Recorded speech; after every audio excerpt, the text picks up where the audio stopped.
Hello guys, कैसे हो आप सभी। मैं लक्की स्वागत करता हूं आप सभी का आपके अपने यूट्यूब चैनल मैथ्स दीवाने पर। आज मैं आपके लिए लेके आया हूं। आज से अपन करेंगे टीसीएस के एसएससी के लेटेस्ट पैटर्न पर आधारित क्वेश्चन, क्योंकि एसएससी ने कल टाइम सब कुछ चेंज कर दिया है, आपको पता ही है, सिलेबस वगैरह सब कुछ। तो अपन अब लेटेस्ट पैटर्न पर आधारित क्या गाइस, लेटेस्ट पैटर्न पर आधारित क्वेश्चन करेंगे अब कि किस तरीके के क्वेश्चन पूछा जाता है। जैसे आईसीएआर का पेपर हुआ था, उसके अंदर किस तरीके के क्वेश्चन पूछे गए थे, अब उन क्वेश्चन का लेवल देखना आप। और अब एसएससी का लेवल देखना थोड़ा, क्योंकि 3 नंबर का एक सवाल कर दिया है अब मेंस में। टायर 2 में 3 नंबर का एक सवाल आएगा, तो अब जो है वो थोड़ा सा अपने को अच्छे सवाल करने की ज़रूरत है। लल्लू सवाल नहीं आएंगे, ठीक है, लल्लू सवाल नहीं आएंगे, टुच्चे क्वेश्चन नहीं आएंगे, बहुत ही अच्छे अच्छे क्वेश्चन अब अपने को करने पड़ेंगे। तो वही आज मैं आज से अपन करेंगे, बहुत ही प्यारे प्यारे क्वेश्चन, ठीक है गाइस। तो चैनल पे नए हो तो चैनल को सब्सक्राइब कर लेना और ज़्यादा से ज़्यादा दोस्तों के साथ सेशन को शेयर कर देना, ठीक है। अब आज से मैं आपके लिए लेटेस्ट क्वेश्चन लेके आता रहूँगा, चाहे वो कहीं से भी मैं लेके आऊँ, लेकिन बढ़िया बढ़िया क्वेश्चन आज से अपन करेंगे। तो चलते हैं आज के अपने पहले क्वेश्चन पे।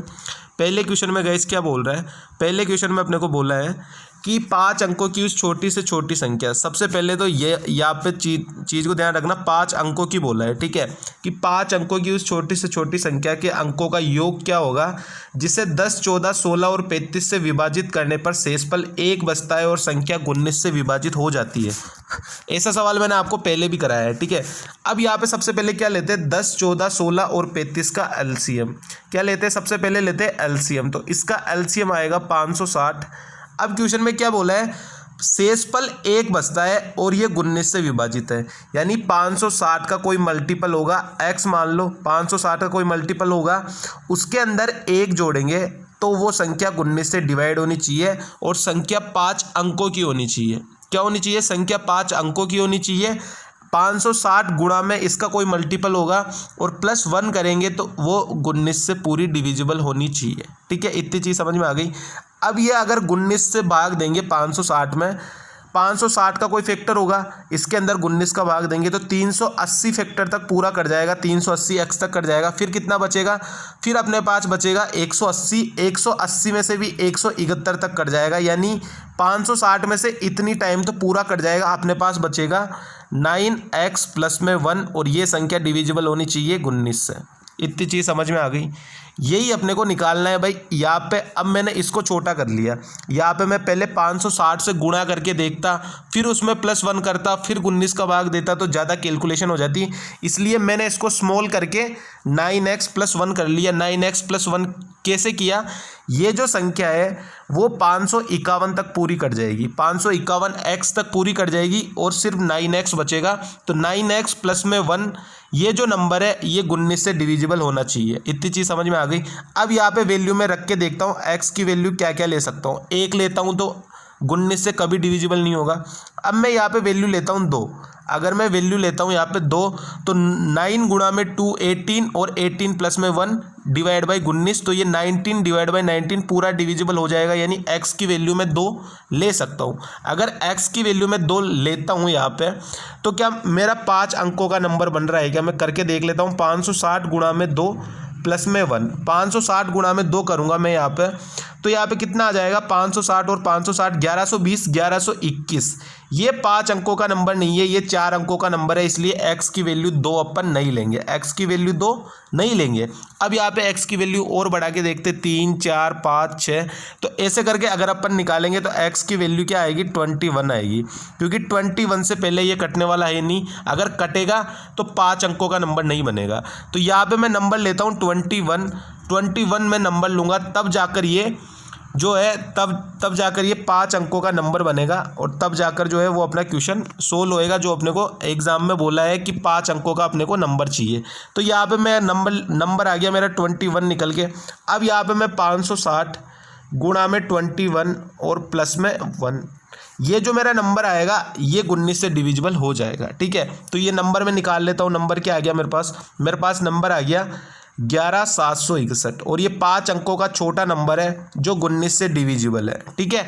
तो अब मेरे को लेकिन ये नंबर भी नहीं निकालना था, मेरे को क्या बोला था कि अंकों का योग ज्ञात करना है, उसका जो ये नंबर आया उसके अंकों का योग ज्ञात करना है। तो इसके अंकों का योग ज्ञात कर लेते, क्या है 1 + 1 + 7 + 6 + 1। तो यहाँ से कितना आ जाएगा 7 और 6 13, 14 15 16, यानी इसके अंकों का योग क्या हो गया 16। तो 16 ही मेरा करेक्ट आंसर हो जाएगा, सी ऑप्शन 16। बताओ कितना प्यारा क्वेश्चन है ना, मतलब 5 अंकों का नंबर निकालना था। अब यहाँ से 21 से पहले जो है वो कोई भी 5 अंक का ऐसा नंबर नहीं आएगा जो 19 से कट जाए, ठीक है। तो अपन वैल्यू लेंगे x की 21, ठीक है। x की वैल्यू मैंने 21 ली, तो 5 अंकों का मेरे को नंबर मिल गया जो 19 से डिविजिबल है +1 करने के बाद, ठीक है। तो यहाँ से इसके अंकों का योग क्या आया, इसके अंकों का योग आया 16, ठीक है। और 16 ही अपना करेक्ट आंसर होया। इससे बेस्ट सॉल्यूशन कुछ नहीं हो सकता, ठीक है। जो भी मैं आज सॉल्यूशन दे रहा हूँ, इससे बेस्ट सॉल्यूशन आपको कोई टीचर नहीं करा सकता, कोई भी टीचर नहीं करा सकता, ठीक है। और तो और जिसका ये पेपर है वो भी नहीं करा सकता, ये RBE कोई है वो भी नहीं करवा सकता, ठीक है। चलते हैं नेक्स्ट क्वेश्चन में क्या बोल रहे हैं। नेक्स्ट क्वेश्चन में अपने को बोला है कि अपने को ये सवाल मैंने पहले करा रखा है, लेकिन मैं दोबारा करवा रहा हूँ सवाल को। अच्छा क्वेश्चन है, दोबारा आपको पूछा जा सकता है, ठीक है। ICAR के सवाल है तो दोबारा आपको पूछे जा सकते हैं। 1 विलियन A में तरल X, Y और Z की मात्रा का अनुपात 2:3:4 है, और बी के अंदर X और Y का रेशियो 5:7 है, और विलियन C के अंदर Y और Z का 5:4 है।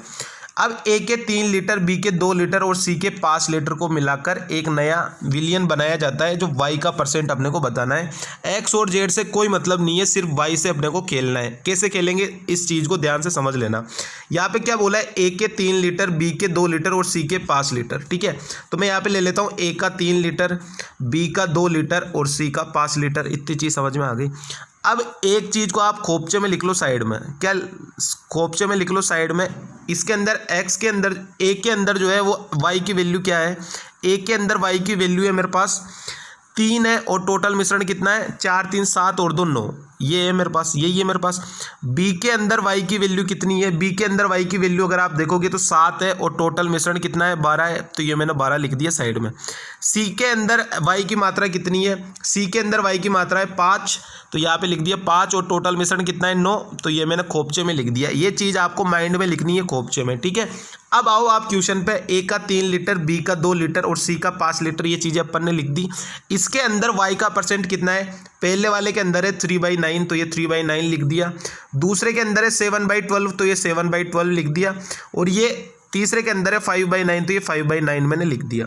इनकी गुणा करेंगे तो कितना आएगा, यहाँ से अपने पास 3 गुणा में 3 /9, तो 9 / 9 कितना आ गया 1 आ गया।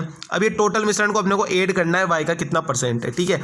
7 दूनी 14 और 14/12 कितना आ जाएगा 7/6, ये 7/6 मैंने लिख दिया, प्लस 5 25 और 25/9, तो ये 25/9 मैंने यहाँ पे लिख दिया। एलसीएम ले लो, कितना आ गया, एलसीएम आ गया 18, एलसीएम आ गया 18, तो यहाँ पे कितना आ गया 18, प्लस में 3 बार कटेगा तो 21, और प्लस में कितना आ जाएगा, ये आ जाएगा 25 दूनी 50, यानी यहाँ से कितना आ गया 18 + 21 + 50, यानी टोटल मिश्रण अपने पास कितना हो गया, ये हो गया अपने पास टोटल मिश्रण 18 + 21 + 50 कितना हो गया 8 और 1 9 और 5 6 7 और 1 8, 89/18, ये हो गया अपने पास टोटल y का, ठीक है। अब अपने को निकालना है y का परसेंटेज कितना है, तो y का परसेंटेज निकाल लो 89/18। टोटल मिश्रण अपने पास कितना था, टोटल मिश्रण है 5 3 8 और 2 10, 10 है टोटल, तो यहाँ पे 10 की गुणा और परसेंटेज के लिए × 100, तो यहाँ से 1 0 से 1 0 कट गया, तो 890/18, ये अपने पास कितना आ जाएगा गाइस, ये अपने पास आ जाएगा 49.44 आएगा, लेकिन 1 दशमलव तक पूछा है तो 49.4, और इससे शॉर्ट सॉल्यूशन दुनिया का कोई टीचर ना आपको नहीं दे सकता, ठीक है। सबसे बेस्ट सॉल्यूशन ये है, आप किसी भी टीचर के सॉल्यूशन देख लेना, ये वाला सॉल्यूशन, इससे बेस्ट सॉल्यूशन कोई नहीं देगा, ठीक है। ये द बेस्ट सॉल्यूशन है इस क्वेश्चन को करने का तरीका, ठीक है। द बेस्ट सॉल्यूशन है, दोबारा समझा रहा हूँ, एक एक चीज़ दोबारा समझना। A का 3 लीटर, ये वाली लाइन पे आना, A का 3 लीटर, B का 2 लीटर, C का 5 लीटर, ये अपने को अंडरलाइन मैंने करा हुआ है, यहाँ से मैंने ले लिया। अब ये खोपचे में लिख लो, A के अंदर x का 2 3 4 है, तो y की वैल्यू कितनी है 3, और टोटल मिश्रण कितना है 9।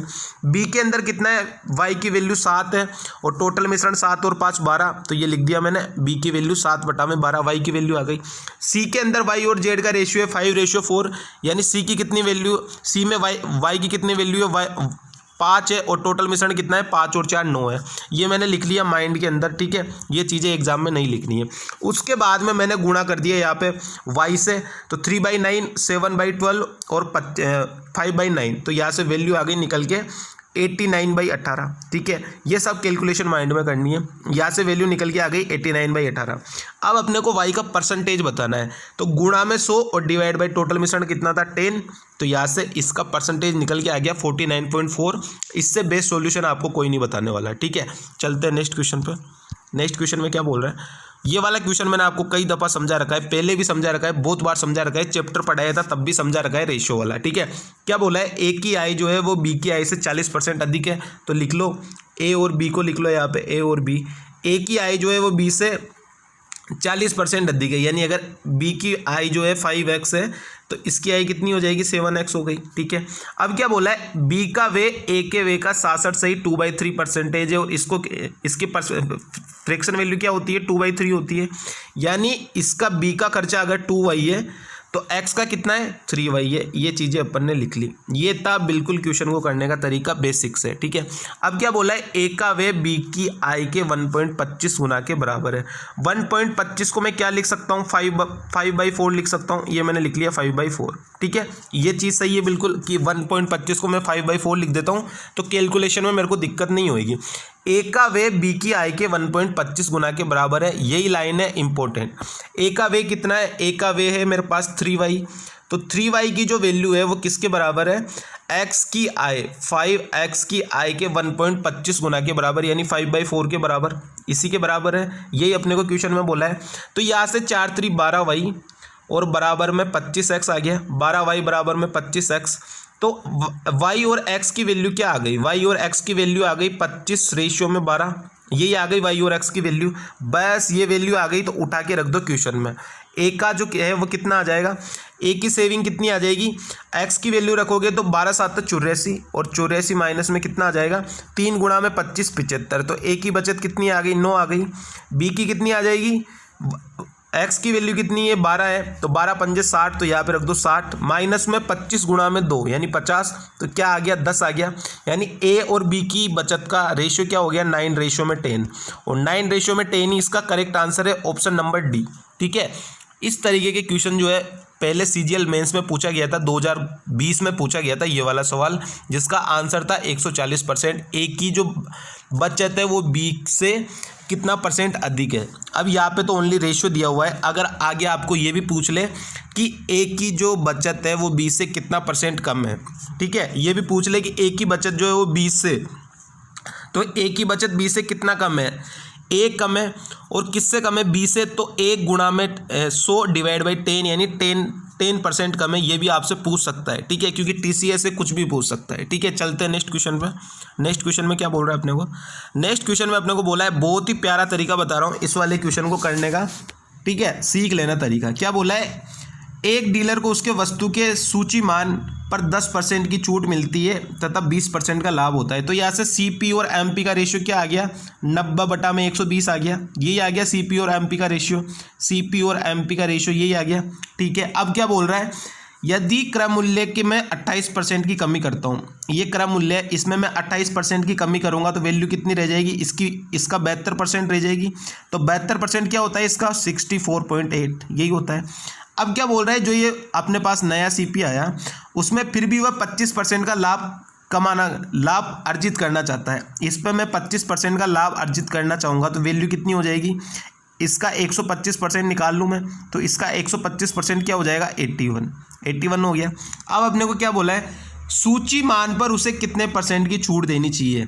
ये MP है, ये कितने % की छूट देगा, यहाँ से 120 और 81 के बीच का गैप कितने का है 39 का, तो 39 गुणा में 100 डिवाइड बाई किससे दे रहा है 120 से दे रहा है, तो 120, तो यहाँ से आंसर अपना कितना आ जाएगा 32.5, और 32.5 ही इसका बिल्कुल करेक्ट आंसर है, 32.5। C option is the right answer, ठीक है। बहुत ही प्यारे प्यारे क्वेश्चन है, आज के क्वेश्चनों को ध्यान से समझना, एक एक चीज़ को बहुत ही प्यार से समझा रहा हूँ। सबसे पहले जो था CP और MP का रेशियो क्या होता है 100 माइनस डिस्काउंट और 100 प्लस में प्रॉफिट, तो CP आ गया 90, MP आ गया 120। अब ये CP को 28% कम कर देता है, तो 72% की वैल्यू आ जाएगी 100 माइनस 28, 72% की वैल्यू आ गई 64.8। ठीक है, अब ये क्या बोल रहा है, ये इस पे भी 25% का लाभ कमाना चाहता है 64.8 पे भी। तो अगर ये 25% अधिक अंकित करके बेचूंगा तो कितना आएगा, 81 आएगा। अब 120 की चीज़ को 81 में आप दे रहे हो तो कितने का डिस्काउंट दे रहे हो, 39 का। तो 39 गुणा में 100 डिवाइड बाई कितने में से दे रहे हो, 120 में से। तो ये कितना परसेंटेज आ जाएगा, 32.5%। और 32.5% इसका करेक्ट आंसर हो जाएगा। ठीक है, अच्छा क्वेश्चन है और अच्छे तरीके से मैं बता रहा हूँ आपको। लेटेस्ट पैटर्न पर आधारित क्वेश्चन है सारे के सारे। चलते हैं नेक्स्ट क्वेश्चन में क्या बोल रहे हैं। बहुत ही शानदार क्वेश्चन है ये भी, क्वेश्चन को ध्यान से समझना। ठीक है, और बाकी हार्ड तो नहीं है कोई भी चीज़ें, बस आसान है। ये सबसे पहले तो यहाँ पे हिंदी में यहाँ पे करेक्शन कर लेना। यहाँ पे 1.5 ईयर है, यहाँ पे 2 ईयर है, तो इसको 1.5 साल कर लेना। ठीक है, ये 1.5 साल के लिए। ठीक है, और अपने को क्या बोला है, सुधा ने अपनी बचत को 3:5 में ए और बी में प्रत्येक को 1.5 साल के लिए निवेश किया। तो ये 3:5 आ गया, ये 3:5 आ गया। ठीक है, अब यहाँ पे निवेश किया। स्कीम ए जो है वो अर्धवार्षिक रूप से चक्रवृद्धि होने वाले 20% प्रतिवर्ष की ब्याज दर प्राप्त करती है। यानी ए के अंदर जो वो पैसा लगाती है अर्धवार्षिक रूप से लगा रही है। ठीक है, हाफ ईयरली के हिसाब से लगा रही है और 1.5 साल के लिए लगा रही है। हाफ ईयरली के लिए लगा रही है, 1.5 साल के लिए लगा रही है। रेट अगर 20 है तो रेट हो जाएगी 10, और 10 का जो है वो 3 बार अपने को ब्याज मिलेगा। ठीक है, टी की वैल्यू 3 हो गई क्योंकि हाफ ईयरली के हिसाब से। तो CI कितना हो जाएगा, CI हो जाएगा 33.1%। मैंने हजारों बार समझा दिया भाई, 5, 10, 15, 20 की याद कर लो। तो यहाँ से इसको कितना ब्याज मिल रहा है, 33.1%। ये इसको ब्याज मिल रहा है 33.1%। ठीक है, इसको कितना ब्याज मिल रहा है इसका भी देख लेते हैं। बी में वार्षिक रूप से चक्रवृद्धि होने वाली 10%। अब ये 10% लगा रही है 1.5 साल के लिए, तो 1 साल के लिए तो पूरा 10, दूसरे साल के लिए 5 आ जाएगा। तो यहाँ से रेट निकाल लेता हूँ, 10 प्लस में 5 प्लस 10 गुणा में 5 डिवाइड बाई 100। तो यहाँ से कितना आ जाएगा, 15.5। ठीक है, इसको मिल रहा है 15.5% के हिसाब से ब्याज मिल रहा है। तो यहाँ से मैं निकाल लेता हूँ टोटल ब्याज अपने को कितना मिला। 3 गुणा में 33.1 डिवाइड बाई 100 करूँगा तो यहाँ से कितना आ जाएगा, यह आ जाएगा 0.993। 0.993 ये कितना आ जाएगा, 5 गुणा में 15.5 डिवाइड बाई 100। तो 5 25 हासिल का 2, 5 25 हासिल का 2, 5 और 6 7, यानी 0.775 आ गया। ये आ गया 0. इन दोनों के बीच का डिफरेंस कितना है, इन दोनों के बीच का डिफरेंस है 0.218। और यही तो अपने को वैल्यू दी गई है कि दोनों के ब्याज के बीच का अंतर है 152.60। तो दोनों के ब्याज के बीच का अंतर कितना आया, 0.218। इसकी वैल्यू है 152.60। 152.60 ये इसकी वैल्यू दी हुई है अपने को। अपने को बोला है स्कीम बी में निवेश की गई राशि, तो 5 की वैल्यू निकालनी है। इसकी वैल्यू दी है 152.60, यानी 1 की वैल्यू कितनी आ गई, 1 की वैल्यू आ गई 700 गुना। ये इसका 700 गुना है, 700 गुना। तो 5 का 700 गुना कितना हो जाएगा, 3500। तो आंसर इसका क्या हो गया, 3500। ठीक है, यह आ गया बी का जो अपने को पूछा हुआ था। आंसर क्या हो गया, सी ऑप्शन, 3500 रुपये। लेकिन अपने को बोल दे ए में कितनी राशि निवेश की, तो 700 गुणा में 3 तो कितना आ जाएगा, 2100। और 2100 ही अपना फिर करेक्ट आंसर हो जाता है 2100 रुपये। ठीक है, इस चीज़ को भी याद रख लेना। ए का भी पूछ सकता है, बी का भी पूछ सकता है, किसी का भी पूछे कोई दिक्कत नहीं है। ए का पूछेगा तो 2100 रुपये सही हो जाएगा, बी का पूछेगा तो 3500 रुपये सही हो जाएगा। ठीक है, बहुत अच्छे ढंग से समझा दिया है एक एक चीज़ों को। ठीक है, समझ लेना चीज़ों को। इसी तरीके के क्वेश्चन अब बनेंगे। चलते हैं नेक्स्ट क्वेश्चन में क्या बोल रहा है। अब ये वाला क्वेश्चन भी बहुत बार अब पूछा जाएगा, तो इस वाले क्वेश्चन को बहुत ढंग से समझ लेना। ठीक है, अपने को क्या दिया है, अपने को दिया है कंप्यूटर और अपने को दिया है मोबाइल। ठीक है, बोला है कि कंप्यूटर की कीमत मोबाइल से 80% अधिक है। यदि मोबाइल की कीमत 5 है तो इसकी कीमत कितनी हो गई, 8 हो गई। ठीक है, यदि कंप्यूटर की कीमत में 25% की कमी होती है, अगर ये 9 आएगा। ठीक है, 80% अधिक है तो 180 यानी 9 हो गया। ठीक है, सही, इसको थोड़ा सही कर लेना, इसको थोड़ा सा सही कर लेना। ठीक है, ये 9 है, 100 और 180 यानी 5 और 9 की अपना रेशियो आएगा। ठीक है, तो ये आ गया कंप्यूटर। अगर मोबाइल की कीमत है यहाँ पे 5 तो कंप्यूटर की कीमत कितनी आ गई, 9 आ गई। अब क्या बोला है, कंप्यूटर की कीमत में 25% की कमी हो गई। अगर इसमें मैं 25% की कमी कर दूंगा तो रेट कितनी रह जाएगी, रेट रह जाएगी 6.75। इतनी चीज़ समझ में आ गई। और अगर इसमें मैं अगर 20% की वृद्धि कर दूंगा तो कितना हो जाएगा, 12 पंजे 60, यानी इसकी वैल्यू हो गई 6। इतनी चीज़ समझ में आ गई। मैंने अभी तक कुछ नहीं किया, जो बोला है 25% की कमी और 20% की वृद्धि, बस मैंने इतना सा काम किया है। ठीक है, ये चीज़ आपको समझ में आ गई। अब क्या बोला है, 2 कंप्यूटर और 3 मोबाइल फ़ोनों की कुल कीमत मूल कीमत की तुलना में कितना % परिवर्तन होता है। 2 कंप्यूटर और 3 मोबाइल। अब सबसे पहले यहाँ पे 2 कंप्यूटर है ना, और यहाँ पे 3 मोबाइल, इनकी कीमत कितनी आ रही है, 9 दूनी 18, 18 और 15 कितनी आ गई, 18 और 15 कितनी आ गई, 33 आ गई। यानी पहले इनकी कीमत थी 33, अब जाके इनकी कीमत कितनी हो गई, यहाँ पे गुणा 2 कर दो, यहाँ पे गुणा 3 कर दो, तो यहाँ से कितना आ जाएगा, 6.75 गुणा में 2 13.50 आ गया, ये 13.5 आ गया, और 6 गुणा में 3 कितना आ गया, ये आ गया 18। ठीक है, पहले इनकी कीमत थी 33, अब इनकी कीमत कितनी हो गई, 18 और 13.5 यानी 31.5 हो गई। पहले कीमत थी 33, अब कीमत हो गई 31.5, कितने का डिफरेंस आया, यही अपने को पूछा है कि कितना % का अपने को परिवर्तन हुआ है। तो यहाँ पे अपने को दिख रहा है कि कमी हुई है, तो वृद्धि वाले तो ऑप्शन काट ही दो, सी और डी ऑप्शन तो ऐसे कट गया। अब यहाँ से इसका अगर आप निकालते हो तो इसका करेक्ट आंसर क्या हो जाएगा, 31। ठीक है, 32, 33 यानी 150 बटा में 33 अगर आप करोगे तो कितना आ जाएगा, 4.5% का लॉस अपने को निकल जाएगा, या फिर कमी अपने पास आ जाएगी। ठीक है, तो ये इसका करेक्ट आंसर है। बहुत ही आसान क्वेश्चन है, लेकिन इस तरीके का क्वेश्चन अब एग्जाम में पूछा जा रहा है। ठीक है, क्या करना था, सबसे पहले कंप्यूटर की कीमत मोबाइल से 80% अधिक है, तो यदि मोबाइल की कीमत 5 है तो कंप्यूटर की कीमत 9 है। इतनी चीज़ समझ में आ गई।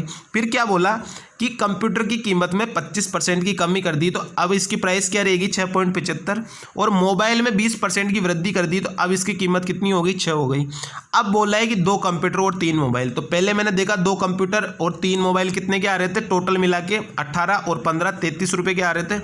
रुपये मान लो कि 33 रुपये का सामान मैं पहले लेके आ रहा था, अब मैं कितने का लेके आ रहा हूँ, 6.75 प्राइस हो गई और 6 प्राइस हो गई। वही 2 कंप्यूटर और 3 मोबाइल में 31.5 के लेके आ रहा हूँ, यानी पहले मैं 33 के, अब 31.5 के, मेरे को डेढ़ का लॉस हो रहा है।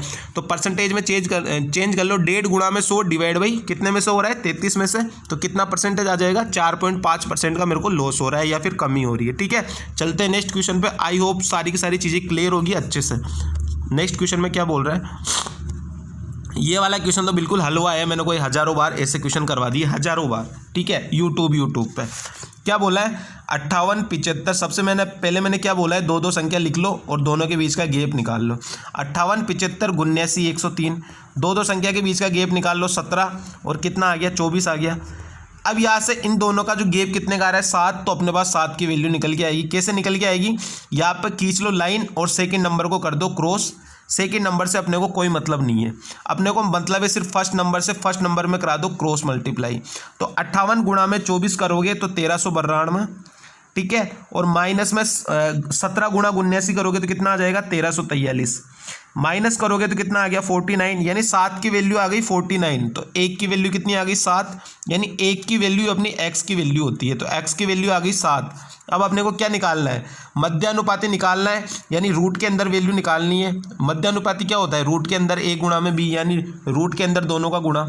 तो 7 प्लस में 2 9 और गुणा में कितना आ जाएगा, 7 3 21, 21 में से 5 गया तो 16, यानी 9 रूट के अंदर 9 गुणा में 16, यानी रूट से बाहर निकालूंगा तो 3 गुणा में 4, और 3 गुणा में 4 कितना होता है, 12, और 12 ही मेरा करेक्ट आंसर हो जाएगा, ऑप्शन नंबर बी। ठीक है, बहुत आसान क्वेश्चन है ये, पहले भी मैंने 50 दफ़ा समझा रखा है, लेकिन ऐसे क्वेश्चन आगे भी पूछे जाएंगे पिक से, तो इसीलिए ये वाला क्वेश्चन मैंने दोबारा करवा दिया। ठीक है गाइस, तो बताना मेरे को कैसा लगा आज का सेशन। आपको सारे के सारे क्वेश्चन मैंने बेहतरीन ढंग से समझा दिए हैं, और बढ़िया क्वेश्चन है, ऐसे क्वेश्चन अब पूछे ही जाएंगे, लेटेस्ट पैटर्न पर आधारित है। और तो इस तरीके के क्वेश्चन से डरना नहीं है, भागना नहीं है। ठीक है, नए हो तो परिवार में ज़्यादा से ज़्यादा लोगों को जोड़ देना, सब्सक्राइब कर देना चैनल को, और ज़्यादा से ज़्यादा दोस्तों के साथ सेशन को शेयर कर दिया करो। ठीक है ना गाइस, बहुत अच्छा सेशन कराता हूँ मैं, मेरा अपना पूरा एफर्ट देता हूँ सेशन को कराने में। ठीक है, चलते अब मिलेंगे अपन नेक्स्ट, कल मिलेंगे। ठीक है, thank you so much, tata bye bye, अपना ध्यान रखना, अपने घर वालों को ध्यान रखना।